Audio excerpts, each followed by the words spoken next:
Welcome back to part two of episode three of the podcast series. We're speaking with Jay, and we will be talking about what happens in Poland next, and what he's doing now, where he's going from here, and what his treatment's like. So you're not going to want to miss the next half hour. So Sneaking you want to around. explain that a little bit more? Like you say take it to the next level and it's like that could mean a bunch of different things. You're in an environment where there's cheap alcohol, your marriage is falling apart, you're in another country, you're tell me what's going through your mind when you're in Poland. Okay, so I'm just basically when we were on the Polish military installation, we weren't allowed to have alcohol. There was a pretty severe punishment for getting caught, but I was still like, some people would have to go off, like into the local economy to get whatever. So I would be like working out deals with them and like basically risking myself getting in trouble to get drunk. Um, Basically acting like an idiot, just like yelling and screaming and just all kinds of stuff, just like buffoonish behavior. And that's what I meant by like cranking it up to the next level, just continuing that behavior. Mhm. And obviously, your mental health isn't too great when you're like drunk every night. So it all kind of culminated. I was actually planning to go to a live fire range. That's like where you get your assigned weapon and you basically do the qualification on it. You got to hit so many targets. I was gonna blow my brains out in front of everybody because I was just like, I'm a piece of shit. Like I felt like I was personally directly responsible for like, hundreds of lives that have been ended. Because I started, I started to also read more different kind of books while I was in Poland, kind of get exposed to stuff, and it kind of really. So I'd always been kind of like a left wing, like, oh yeah, Bernie, democratic socialism, woo. But like, okay, full disclosure, I'm what the kids call a tanky nowadays, like Marxist Leninist, authoritarian socialist. But I didn't start out that way, right? But it was kind of a mixture of like seeing what Empire does up front and close, seeing the results of that, as well as just like, kind of reading some books. And as well, Donald Trump was the president at the time. So, watching the developments of the Trump presidency, it was just a mix of those factors that was like, it kind of brought me to my political beliefs, and then also because I had those political beliefs, I felt like shit over what I had done. And yeah, I was gonna go blow my brains out in front of the entire battalion command team at the range. It's like a fuck you. But it was weird, right? Because the week we had the ranges scheduled the whole week, and it was like every single day that happened, there was always some weird ass excuse like, oh, range is canceled because the Polish say the soil is too dry, which that never happens in the United States, but the Poles own the ranges, so they get to make the rules. But Mhm. it was just something odd like that for like 5 days in a row. And then I'm not really a religious guy, but I thought maybe this is like an omen, maybe I should go talk to like a doctor because this is, like I'm going to do this eventually. So I Mhm. went and talked to them, and that kind of started my experience with the whole mental health situation in the army. And it was also at this time I mentioned earlier with like being prescribed Adderall. It was around this time I started to take, like a little bit more than the recommended dose and abusing the medication. So that's also what's going on there. And I feel like the mental health stuff I received was pretty helpful. I did cut down on my drinking a lot, but once I'm out of Poland and all that, it was just like coming back home. It was like, yep, I'm pick up the same habits all over again. Mhm. So if we could pause and kind of go back a little bit. Yes. So you felt this crushing weight basically of Mhm. all of the US imperialism Mhm. on you, Mhm. and you were going to make a spectacle of it, Yeah. or you thought that you've done these bad things and you were going to say, hey, and this is my interpretation of it, hey, Mhm. because of this you were going to lose one of your own, Mhm. and just go to the firing range and off yourself, kill yourself right in front of everyone. Mhm. Yeah. Like, hey, this is what UP. Even though no one in that chain of command was like involved with, my deployment to Iraq, I wasn't really thinking clearly at the time, and I was just like, hey, I'm gonna make you fuckers pay. Like y'all ain't gonna forget this. This is how I lash out at you. Which Hmm. clearly looking back on it is not a good choice. But I mean, I guess that speaks to how how your experience in the military was manifesting itself, Yeah. and kind of creating a little bit of delusion. Hmm. And Yeah. I'm glad personally, even just the few interactions we've had before this, um, this conversation, but also with the interaction that we've had in this conversation, that you did get that help, because the world would not be a better place without you in it. Well, thank you.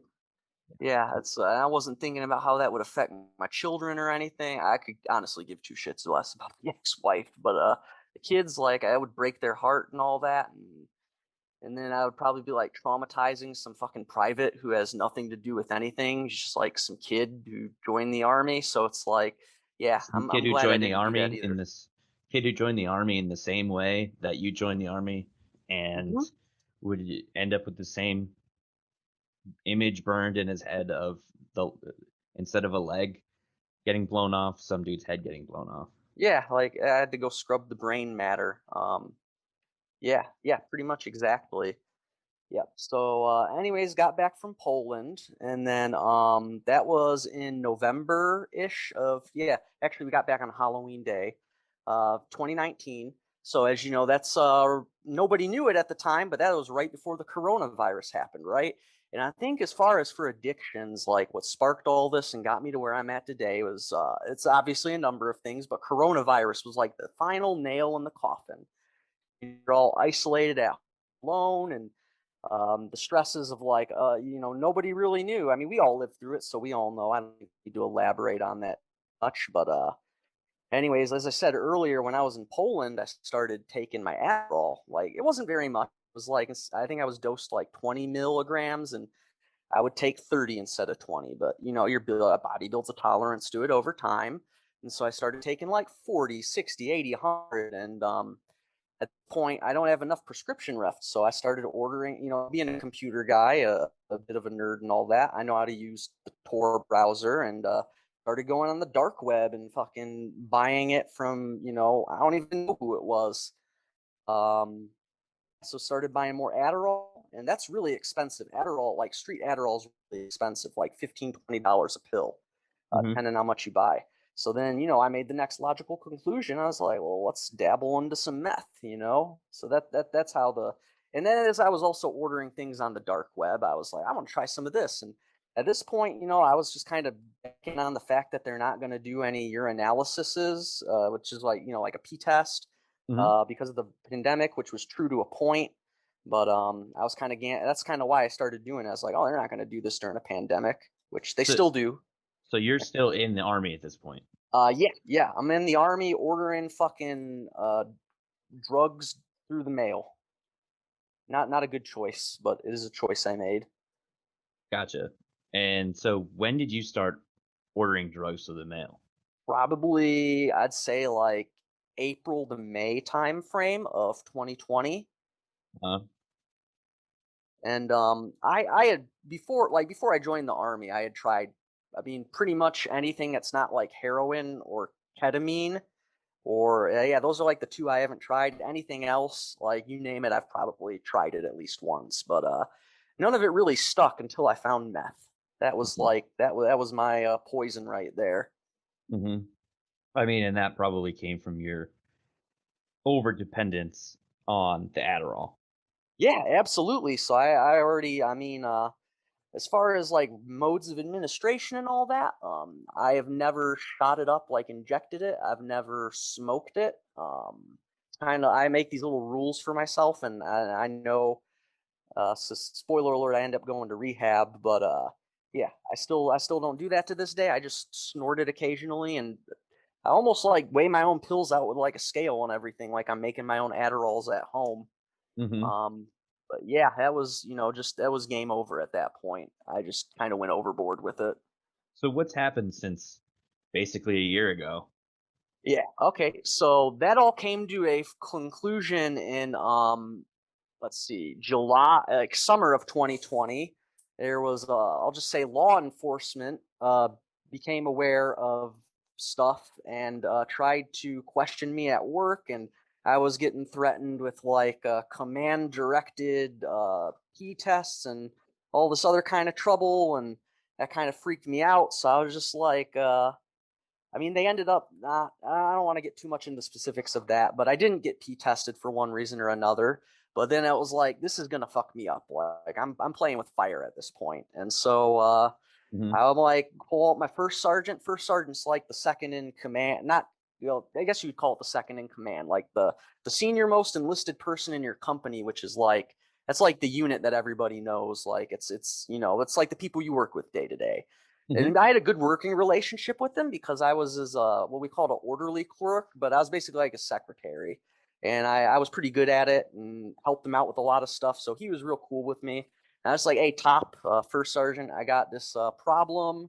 And I told him like, hey, I'm like, I got this drug problem. Like, I need some help. And they were able to get me, they call it the SUD-C program. I forget what the acronym stands for, but it's basically Army Drug and Alcohol Rehab. And I Hmm. got put into it's called the AMIOP. That's the Army Medical Intensive Outpatient uh, program for drug and alcohol rehabilitation. Hmm. It's basically IOP is a step below like inpatient detox. Like you're locked up in the hospital for 6 weeks. That was my sole place of duty. Like I had no responsibility. My only responsibility, army wise, was to show up every day on time for these IOP appointments. I didn't even have to wear a uniform. It was pretty fucking great. It got paid salary the whole time. And because for those who don't know, in the military, if you get caught like on a P test or something with the drugs, you're kind of fucked. Like you're getting kicked out more likely than not. But a bad discharge and all that. But if you self-refer before you're caught, then it's in the rules that like they have to give you medical treatment. They can't kick you out for they can't give you anything less than honorable for like they can't get you in trouble because you use drugs as long as you come forward with it before you get caught. So I So it got is always lucky and better to tell the truth. Sorry to interrupt you, but it is always yeah. better to tell the truth, huh? In the Yes, military, yes. anyway. Yeah. So if anyone listening to this is in the military and you might be in a similar situation with a drug or alcohol problem, I'm gonna tell you right now, like, just fucking say something about it. You need to say something to someone, and it's a good program. But yeah, I did that for about 6 weeks. It helped. For the longest time, I was able to get off of like I wasn't using anything at that point. So that was from like October to November, middle of November, like right after Thanksgiving of last year. And yeah, I learned a lot of stuff in that program, and I was able to stay clean off of everything for a time. So you said you were able to stay clean for a period of time, which Yeah. that makes me think that you were not clean for a Yeah, period of time after that. I slipped up, so I got out back in March, and yeah, it was like civilian world is different. And like I hated the army, I didn't believe in it, but like when you're in that kind of a institution for that's almost a whole decade of my life, and I'm 30, so that's I'd say about 28 to 30% of my total life being in the army. Like and then you just get essentially get thrown out. Like like hey, good luck. There's Because no structure. yeah, there's no structure, and I still got out honorably, but it wasn't 100% the usual way. I'll just say that. So I didn't have necessarily the same support structure that everyone else has. In fact, my final paycheck from the army was about $6.14. So it was like just to give you an idea, like I was kind of like, oh shit, but I Yeah. knew I had to get out. So anyways, I was like, I gotta find a job and all this. I didn't really have time to prepare, so I went back to what I knew, and what I knew was fucking meth. And I hate to say it, but so far it's worked out pretty well for me. I got a good job full time, temporary till I start school in the fall. Uh, And I know it's not healthy, but like I didn't know what else to do. You know? Hmm. So right now, as you said at the beginning, you're still taking meth. Yeah, yeah. As Yeah. of this moment, yes. Okay. Um, I mean, I'm not here to judge you. No one listening is here to judge you. We're just here to talk about your story. Right. Um, so and the events leading up to your story are certainly you know, I don't want to minimize your particular story, but it seems like veterans are getting the brunt of a lot of this stuff Hmm. when they come back from deployment, or even Yes. if they don't, because either PTSD or the kind of emotional abuse that they suffer, even at the hands of the military complex Hmm. itself, Or is sexual damaging. assault and trauma while you're in is another huge driver of it. Yes, yes, sexual assault and trauma in the army is massive, and it doesn't get talked about enough. Yeah, I just want to emphasize that my case is definitely mild. I mean, it's bad, but it's mild compared to what others have gone through. But yeah, it messes with you. If you don't mind talking about, where you are now and where's your future looking, Okay. because I think you mentioned that you're trying to kick the meth. Yes. You're trying to break the habit. Hmm. You said you're going back to school. Yep. You had mentioned your family. If you don't want to talk about your family, that's okay. Um, Uh-huh. so where do you go from here? Yeah, so I actually have an appointment on Monday with a VA Veterans Affairs. That's like for anyone who gets out, if you get contract some kind of disability while you're in, they give you a bunch of different things, but the two big ones are like health care for lifetime treatment for whatever it was, as well as depending on the severity, you can get qualified for like monthly payments, like a they call it a disability pension. I Hmm. get 60% for, well, 50 of it's for PTSD, and then the other 10 is a number of other factors of injuries and, wear and tear on the body. Yeah, well, the question was, how do I go forward from here, right? Yeah, I mean, Okay. going to the VA, that's one step, right? Yeah. 50% for Yes. PTSD, and the rest is because the army beat the shit out of you. Like, Yeah, I'm actually missing a chunk of my toe. oh It's wow, another story. Yeah, it's another story. It wasn't a combat injury. I dropped something on it, but yeah, that kind of sucks. I can't run anymore. they give But you a Purple Heart for that.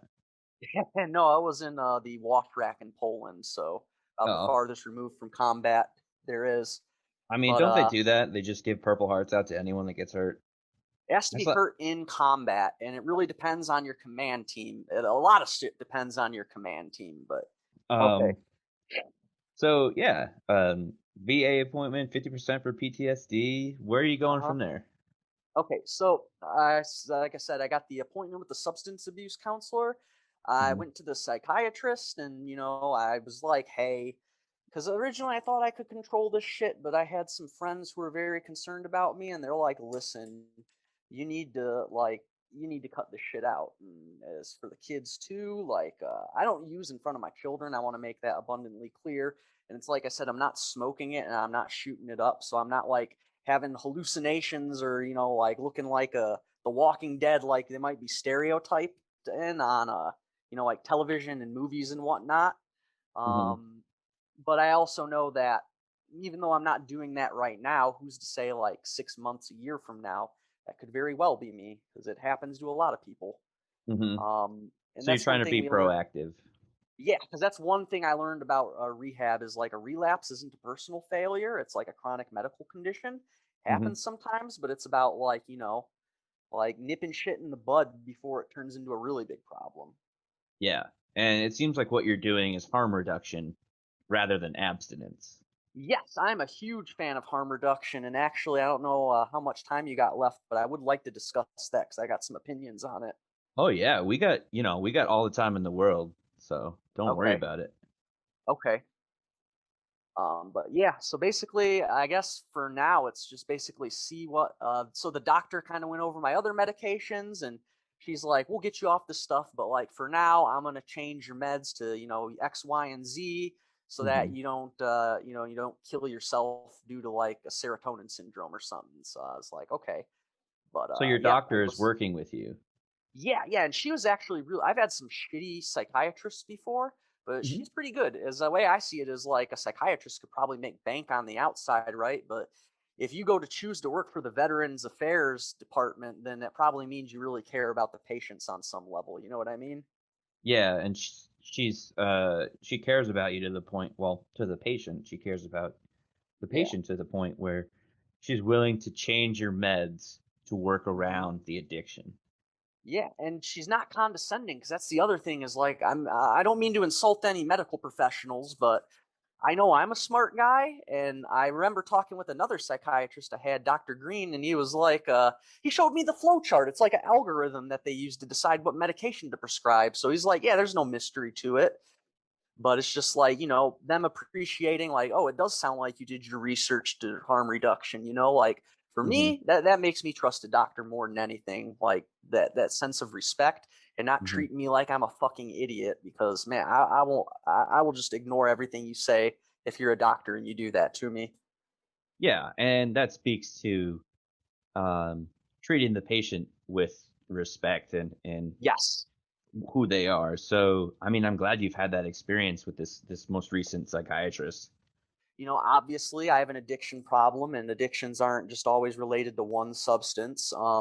So I have some other psychological issues, like for example, anxiety, right? Like the first line, maybe not the first line, but one of the most common treatment for anxiety is benzodiazepines, right? So in other words, Xanax, Loratab, Klonopin, like that's that class of medications, right? But Yep. obviously, if someone's an addict, you probably don't want to give that to them. But the way my doctor explained it to me was like she got me in on it and was like, "Hey, like I personally don't think this is a good idea to prescribe this." And she's like, it is just the way she talked to me, like not telling me like, "Oh, you're a naughty boy and I can't give you this because you're, morally defective." She's just like, "This is a health risk and this is the reason that I don't want to prescribe this to you." And I was just like, "What do you think?" I was like, "No, I agree with that, like 100%." But again, it just goes back to that respect, right? Like, at least I can't speak for every person who has an addiction problem, but for me, like just not viewing me as like a human and not like some fucking, I don't know, Gollum from Lord of the Rings or some kind of creature, and because that's, I think Gollum actually might be the perfect metaphor for addiction.